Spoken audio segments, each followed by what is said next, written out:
আল্লাহ রাব্বুল আলামিন আমাদেরকে যদি বলার এবং আপনাদেরকে শোনার তৌফিক দান করেন, তাহলে আমি আজকের এই সেমিনারের পক্ষ থেকে আমাকে যে নির্ধারিত বিষয়টি দেওয়া হয়েছে, নৈতিকতার পরিচয়, গুরুত্ব, প্রয়োজনীয়তা এবং মুসলিম উম্মার করণীয়, বিষয়টি শুধু যুব সমাজের জন্য প্রয়োজন বিষয়টি এমন নয়, বরং গোটা মুসলিম উম্মার জন্য প্রয়োজন। যুবক, যুবতী, বৃদ্ধ, বৃদ্ধা, কিশোর, কিশোরী সকলের জন্য। কারণ এটি এমন একটি সাবজেক্ট, যে সাবজেক্টের উপরে বাস্তবতা হলো আমাদের গোটা মুসলিম উম্মাহ একেবারে বহু দূরে আছে। কতটা দূরে ইনশাআল্লাহ আলোচনার মাধ্যমে আমরা পরিষ্কার হয়ে যাব। তো প্রথমে আমরা সেই মহান দরবারে প্রশংসা করছি, যিনি আমাদেরকে আশরাফুল মাখলুকাত করে সৃষ্টি করেছেন এবং আমাদেরকে নৈতিকতার মাধ্যমে মর্যাদাবান করেছেন। আশরাফুল মাখলুকাতের মর্যাদা নৈতিকতার মাধ্যমে।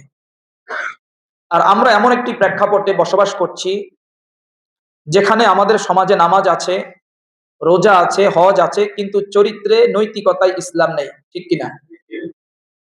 আমাদের দাড়ি আছে, টুপি আছে, পাগড়ি আছে, হিজাব আছে, পর্দা আছে, কিন্তু কথায়, লেনদেনে, আচরণে দিন নেই, ঠিক কিনা? মনে রাখবেন, ইসলাম শুধুমাত্র মসজিদে সীমাবদ্ধ কোনো ধর্ম নয়। ইসলাম শুধুমাত্র মাদ্রাসায় সীমাবদ্ধ কোনো ধর্ম নয়। ইসলাম শুধুমাত্র খানকায় সীমাবদ্ধ কোনো ধর্ম নয়। ইসলাম শুধুমাত্র দাড়িতে, টুপিতে, পাঞ্জাবিতে, হিজাবে সীমাবদ্ধ কোনো ধর্ম নয়। ইসলাম হলো complete way of the life, পূর্ণাঙ্গ জীবন ব্যবস্থা।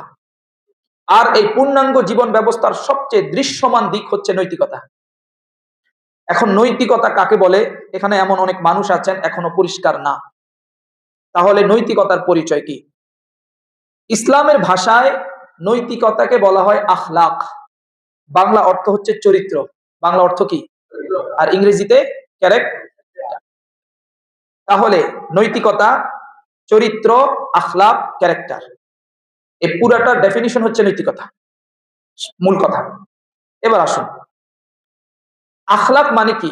মানুষের সাথে শুধু নম্র ব্যবহার করা, ভদ্র ব্যবহার করা, একজনের সাথে অনেকদিন পরে দেখা হয়েছে হাতটা বাড়িয়ে মুসাফা করা, মুআনাকা করা, এটাই কি শুধু নৈতিকতা বা আখলাকের মধ্যে সীমাবদ্ধ? না। আখলাক হচ্ছে মানুষের মধ্যে এমন একটি গুণ, এমন একটি সিফাত, এই সিফাতের মাধ্যমে একজন মানুষ আল্লাহ তাআলার ভয় অন্তরে লালন করে। সুবহানাল্লাহ। এই গুণের কারণে একজন মানুষ ন্যায়পরায়ণ হয়। এই গুণের কারণে একজন মানুষ বিশ্বস্ত হয়। এই গুণের কারণে একজন মানুষ সত্যবাদী হয়। সুবহানাল্লাহ।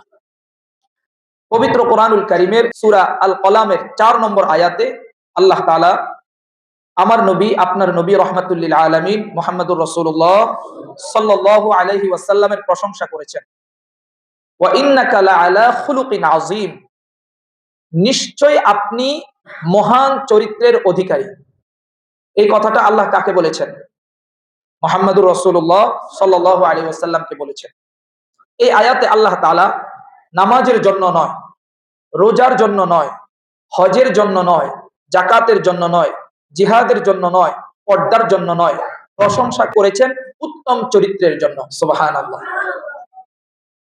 একজন মানুষের উত্তম চরিত্র কি পরিমাণ প্রভাব ফেলে আমরা আল্লাহর নবীর সিরাত থেকে একটি ঘটনা শোনার মাধ্যমে পরিষ্কার হয়ে যাব ইনশাআল্লাহ। আপনারা এখানে সকলে অবগত আছেন, আল্লাহর নবী মক্কায় জন্মগ্রহণ করেছেন এবং আল্লাহর নবী মক্কায় নবুয়ত প্রাপ্ত হয়েছেন। নবুয়ত প্রাপ্ত হওয়ার পর আল্লাহর নবী সাল্লাল্লাহু আলাইহি ওয়াসাল্লামের মূল মিশন হলো সকল বিধান বাতিল করো, আল্লাহর বিধান প্রতিষ্ঠা করো। কি বলেছি বলেন? সকল বিধান বাতিল করো, আল্লাহর বিধান চালু করো। এটাই হলো মক্কায় মুহাম্মদুর রাসূলুল্লাহ সাল্লাল্লাহু আলাইহি ওয়াসাল্লামের স্লোগান ছিল।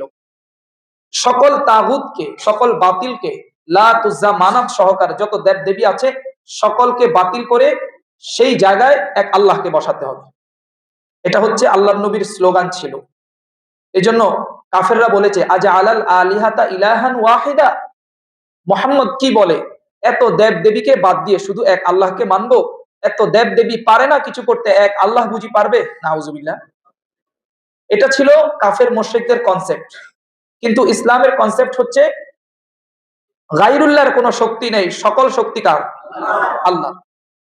তো মুহাম্মদুর রাসূলুল্লাহ সাল্লাল্লাহু আলাইহি ওয়াসাল্লাম যখন মক্কায় লা ইলাহা ইল্লাল্লাহ তুফলিহুন এই কথা বলেছেন, আল্লাহর নবী এমন কোন নির্যাতন বাকি ছিল না যেটার শিকার তিনি হননি।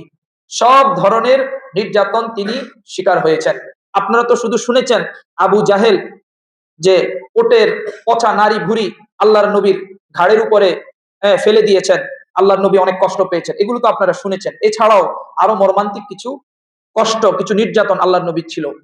যেমন তারিখে তাবারির মধ্যে এসেছে, ইবনে জারির তাবারি রাহিমাহুল্লাহ উনি বলেছেন, প্রতিদিন সকালে আল্লাহর নবীকে হযরত ফাতেমা রাদিয়াল্লাহু তাআলা আনহা যখন খাদিজা ইন্তেকাল করলেন, আবু তালেব ইন্তেকাল করলেন, তখন একমাত্র দিন দাওয়াতের ক্ষেত্রে অন্যতম সাথী ছিলেন আল্লাহর নবীর মেয়ে ফাতেমা রাদিয়াল্লাহু তাআলা আনহা। আল্লাহর নবীকে সকালে সাজিয়ে গুজিয়ে দিতেন, সুন্দর করে সাজিয়ে গুছিয়ে আল্লাহর নবীকে দ্বীনের দাওয়াতের জন্য পাঠাতেন।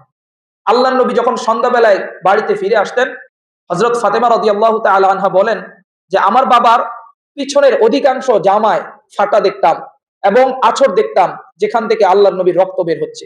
আহ, শুধু তাই নয়, আল্লাহর নবীর কন্যা ফাতেমা রাদিয়াল্লাহু তাআলা আনহা বলেন, মক্কার কাফেররা আল্লাহর নবীর কন্যা যখন রান্না করতেন, বাহির থেকে তারা পাথর নিক্ষেপ করতেন তরকারির পাতিলের ভিতরে। কেন? আল্লাহর নবী সন্ধ্যাবেলায় এসে যখন খেতে বসবেন তখন আর খেতে পারবেন না। এমনও হয়েছে আল্লাহর নবীর তরকারির পাতিল পর্যন্ত উল্টিয়ে দিয়েছে কাফেররা। এগুলো তো আপনারা শুনেন না মনে হয়। এরকম নির্যাতন আল্লাহর নবীর উপরে শুধুমাত্র এক আল্লাহর দিকে আহ্বান করার কারণে মক্কার কাফেররা করেছে। তখন আল্লাহর নবীকে ফাতেমা রাদিয়াল্লাহু তাআলা আনহা বলেন যে বাবা, তুমি দ্বীনের জন্য এত কষ্ট করছো, কেউ তোমার আহ্বানে, তোমার ডাকে কেউ সাড়া দিচ্ছে না। তখন আল্লাহর নবী কি বলেছেন শুনেন। আল্লাহর নবী বলেছেন যে ফাতেমা, তোমার বাবার এই দ্বীনের মিশন এবং ভিশন এমন একটা সময় আসবে যখন গোটা আরব নয়, শুধু গোটা পৃথিবীর কাঁচা পাকা ঘরে পশ্চিম থেকে পূর্ব পর্যন্ত, উত্তর থেকে দক্ষিণ পর্যন্ত সব জায়গায় এই তোমার বাবার দাওয়াত ছড়িয়ে পড়বে।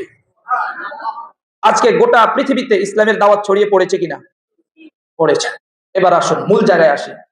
আল্লাহর নবী দ্বীনের দাওয়াত দেওয়ার জন্য প্রতিদিন একজন কাফের মহিলার বাড়ির পাশ দিয়ে যেতেন, রাস্তার সামনে দিয়ে যেতেন, বাড়ির সামনে দিয়ে।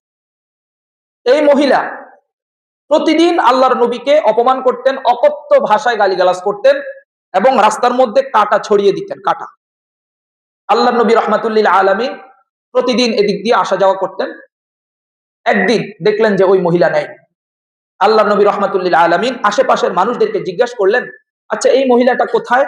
যে মহিলাটা প্রতিদিন আমাকে অপমান করত, কষ্ট দিত, অকথ্য ভাষায় গালিগালাজ করত, আমার রাস্তায় কাঁটা ছড়িয়ে দিত, সেই মহিলা কোথায়?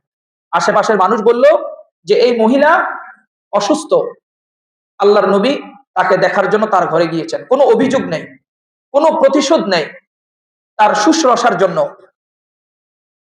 তাকে দেখার জন্য, তার খোঁজ খবর নেওয়ার জন্য আল্লাহর নবী ওখানে গিয়েছেন। ওই মহিলা কি বলেছেন? সিরাতের কিতাবের মধ্যে আসছে, আব্দুল্লাহর বেটা মুহাম্মদ, এই চরিত্র কি কোনো মানুষের হতে পারে? সুবহানাল্লাহ। এই চরিত্র কি কোনো মানুষের হতে পারে?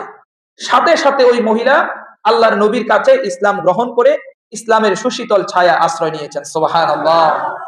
প্রিয় ভাইরা, এজন্য আল্লাহ তাআলা নামাজের কথা, রোজার কথা, হজের কথা, যাকাতের কথা, জিহাদের কথা বলেননি, বলেছেন উত্তম চরিত্রের কথা। একটা কথা মনে রাখবেন, চরিত্র মানুষকে আল্লাহর দিকে টানে। বলেন, চরিত্র মানুষকে আল্লাহর দিকে টানে। আমি আপনাদেরকে জিজ্ঞাসা করি, আল্লাহর নবীকে এই মহিলাকে দাওয়াত দিয়েছে, তার কাছে এসেছে, বলেছে যে তুমি লা ইলাহা ইল্লাল্লাহ পড়ো। নৈতিকতা, আখলাক, ক্যারেক্টার, চরিত্র এমন এক বিশেষ গুণ, যে গুণটা একটা খারাপ মানুষকে ভালো মানুষে রূপান্তর করতে পারে, একটা বেদিনকে দ্বীনের মধ্যে আনতে পারে। একজন কাফের মহিলাকে আল্লাহর দিকে টেনে নিয়েছে শুধুমাত্র আখলাক, নৈতিকতা, চরিত্র। তাহলে এবার বুঝে থাকলে বলুন, এটা কি শুধু যুবকদের জন্য দরকার, না সকলের জন্য দরকার?